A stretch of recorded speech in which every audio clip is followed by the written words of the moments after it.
corruption, la mauvaise gestion, c'est en même temps les journalistes qui alertent sur des faits de corruption sont inquiétés. Ce n'est pas possible. Mais ne pensez-vous pas que le salut vient des magistrats? Parce qu'on s'est rendu compte que dans l'affaire Cheikh Yérim Seck, le procureur avait visé l'article 255 et avait requis le mandat de dépôt. Mais au finish, on s'est rendu compte que le magistrat instructeur, le doyen des juges en l'occurrence, a tout simplement passé outre la demande du procureur public en l'inculpant certes, mais en le plaçant sous contrôle judiciaire. Alors que l'article 139 du Code de procédure pénale lui imposait même comme le placement. Absolument, nous saluons donc cette décision du doyen des juges de le placer sous contrôle judiciaire. Cheikh Yérim présente toutes les garanties de représentation. C'est quelqu'un qui est connu en domicile. Il ne va jamais quitter le pays pour si peu.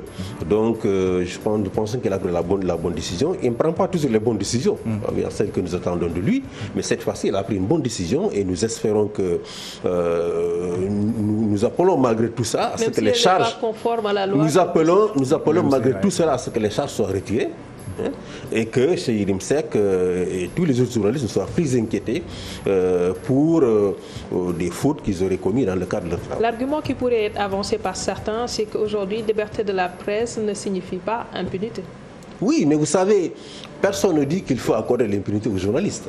Mais il est également reconnu dans beaucoup de pays que les peines privatives de liberté sont disproportionnées pour les délits que les journalistes commettent habituellement dans le cadre de leur travail.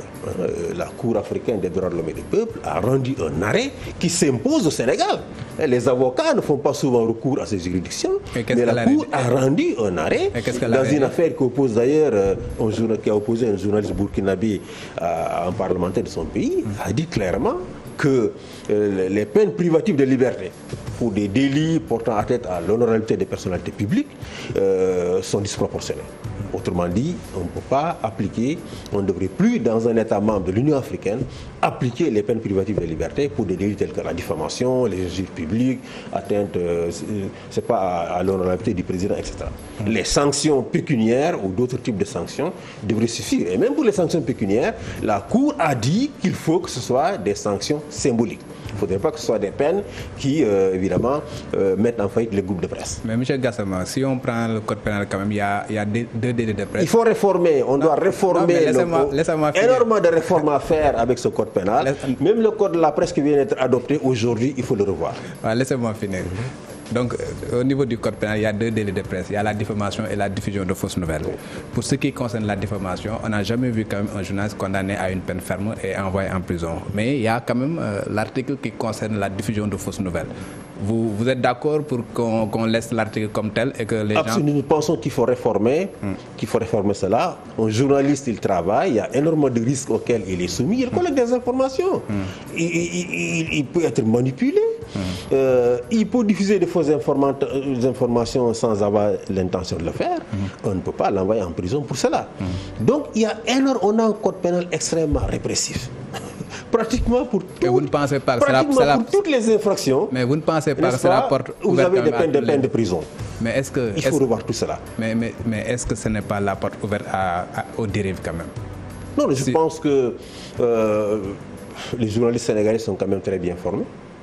En tout cas, il y en a un certain. La plupart sont bien formés. Je crois que le nouveau code de la presse donne à la corporation les pouvoirs, vous-même vous avez des responsabilités en la matière, de faire en sorte que l'accès à la profession soit maintenant réglementé. Que n'importe quelle personne qui n'a même pas le niveau du BEPC crée son petit site internet et s'affible du titre de journaliste et l'utilise pour faire du n'importe quoi. Cela existe également dans ce pays. Il faut réglementer tout ça et faire en sorte que les vrais professionnels puissent accéder à la profession. Et que ceux qui ne remplissent pas les critères ne puissent jamais se faire valoir de la qualité de journaliste. Quel est le regard aujourd'hui que vous portez sur les questions de liberté de la presse sous le magistère du président Macky Sall? Je pense que jusqu'ici, la situation a été relativement bonne. Mais ce qui vient d'être posé avec le cas de Yérim Seck est vraiment inquiétant.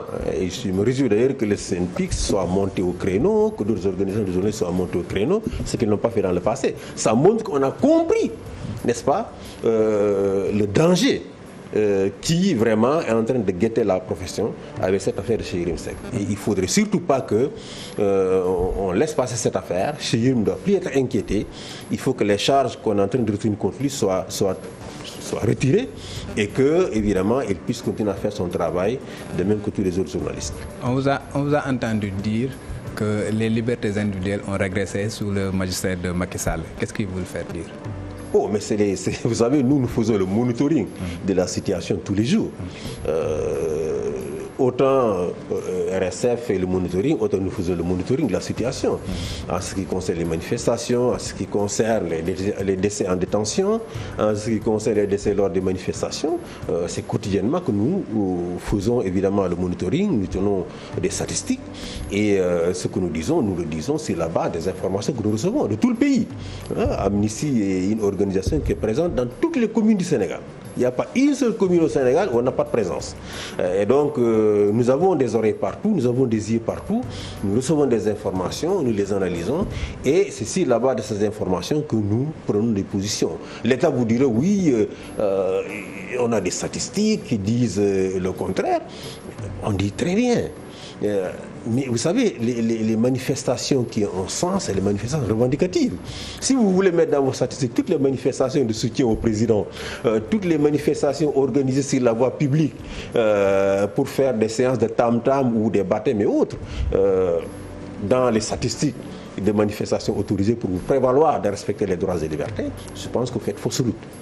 Les manifestations qui nous intéressent, c'est les manifestations revendicatives. Les manifestations qui sont organisées par la société civile, par les syndicats, par les activistes, pour, évidemment, réclamer des droits, réclamer des libertés. Alors, j'en reviens à ce que disait Aïda Mbodj, non pas les menaces proférées contre elle, mais surtout les observations qu'elle a eu à faire sur la gestion du coronavirus par l'État, avec le plan de riposte qui a été mis en place et qui est en train d'être exécuté. Elle souligne des impairs et souligne également des conditions assez douteuses notées dans l'octroi de matériel médical. Vous êtes de son avis ou vous pensez que... Aïda Mbodj est une parlementaire chevronnée, elle est très informée. Ce qu'il dit n'est certainement pas une invention. Nous avons tous constaté qu'il y a eu quand même beaucoup de ratés dans la gestion des fonds du Covid-19. Rien que pour l'aide alimentaire, on a donné quand même tous les pouvoirs au président pour que les choses puissent être faites avec beaucoup de diligence. C'est pour cela qu'on a mis de côté toutes les procédures normales de passation de marché, d'appel d'offres, pour permettre à l'État d'aller rapidement avec justement la délivrance de l'aide aux populations. Aujourd'hui encore, il y a des communes et des villages où l'aide n'est pas encore parvenue. Cela pose problème. Rien que pour cela, l'honorable Aïda Mbodj a le droit d'interpeller le ministre. Maintenant, si vous ajoutez tous les autres impairs que la presse relève quotidiennement, je pense que c'est une bonne initiative de sa part, qui est même salutaire et qu'elle ne devrait pas faire l'objet d'une quelconque menace ou... Mais à côté, quelle est la responsabilité de la société civile ? Oui, la société civile n'a pas été tellement impliquée dans ce processus. Le président a consulté quelques organisations. Il a d'ailleurs snobé toutes les ONG des droits humains. Il a consulté quelques organisations, mais après, il ne les a pas impliquées dans la force Covid-19. Bon, il y a certainement certains gens de la société civile qui sont impliqués à titre personnel, mais la société civile n'a vraiment pas un rôle, une place prépondérante dans le dispositif qui a été mis pour distribuer cette aide. Donc on ne peut pas vraiment blâmer la société civile de n'avoir pas joué son rôle dans ce processus. Bon, on entend souvent les gouvernants quand même dire que vous êtes des politiciens encagoulés. Quel type de relation entretenez-vous avec les gens du pouvoir? Je crois qu'on a de bonnes relations. Hein. En dépit du discours public, hein, on a de bonnes relations. Nous entretenons de très bonnes relations avec tous les ministres. Que répondez-vous par rapport à ces accusations-là? Avec tous les ministres techniques. Nous avons de bonnes relations avec le Parlement. Vous savez, les hommes politiques, lorsque vous les critiquez en public, ils réagissent. Les hommes politiques, ils sont dans la séduction.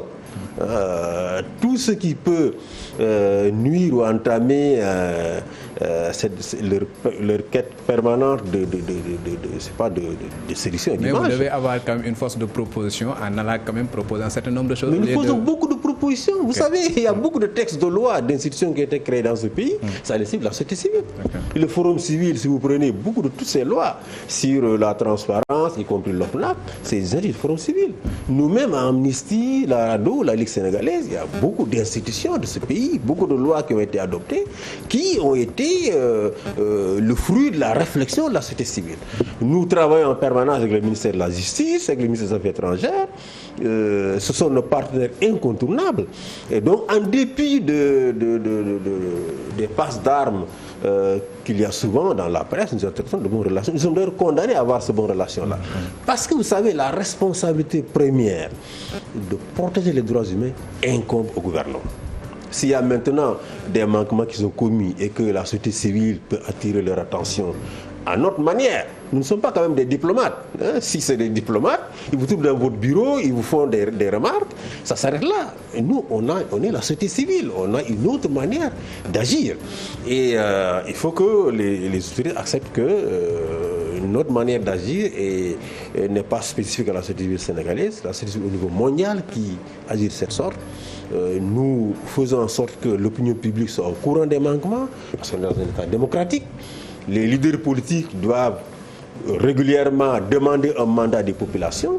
Notre seule force, c'est d'informer l'opinion publique, de mettre à la disposition de l'opinion publique des faits, pour que l'opinion publique soit informée et qu'elle puisse justement mettre la pression qu'il faut sur les autorités pour améliorer la situation. Je termine par un dernier point, la question foncière. On a vu que dernièrement, cela a fait également tollé, notamment avec le bradage du littoral.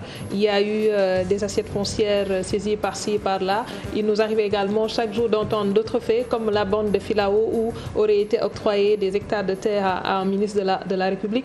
Là également, on ne vous entend pas suffisamment. Ah non, nous sommes en ce moment dans un processus que coordonne l'ancien député chez Oumar Sy. Il y a beaucoup d'initiatives qui sont en train d'être prises. C'est vraiment regrettable ce qui se passe dans ce pays depuis une vingtaine d'années, que les terres de public maritime qui sont, selon la loi, inaliénables, imprescriptibles, fassent l'objet de déclassements abusifs de la part du président de la République, pas de celui qui est là spécifiquement, mais de tous ses prédécesseurs, au profit des personnes privées qui, quelques années après, justement, serrent ces terres à coups de milliards et s'enrichissent sur le dos du peuple sénégalais. Je pense que le déclassement devrait être fait uniquement en faveur justement des entreprises qui veulent créer des hôtels, qui emploieraient des centaines de Sénégalais. Cela est acceptable, mais déclasser des terres pour des personnes privées qui vont construire des villas ou même qui vont les céder à d'autres et empocher des milliards au détriment du peuple sénégalais, je crois que cela est inacceptable et cela devrait s'arrêter. Et c'est l'autorité suprême du pays qui a cette responsabilité de mettre fin à ce bradage du littoral. Merci beaucoup. Si vous me le permettez, je voudrais parler de la Casamance. Il y a eu beaucoup de problèmes en Casamance cet an dernier. Je voudrais simplement dire aux Sénégalais que ce que l'armée est en train de faire en Casamance, c'est une demande pressante et forte des populations qui, depuis plus de 25 ans, ont été chassées de leurs terres par les groupes rebelles.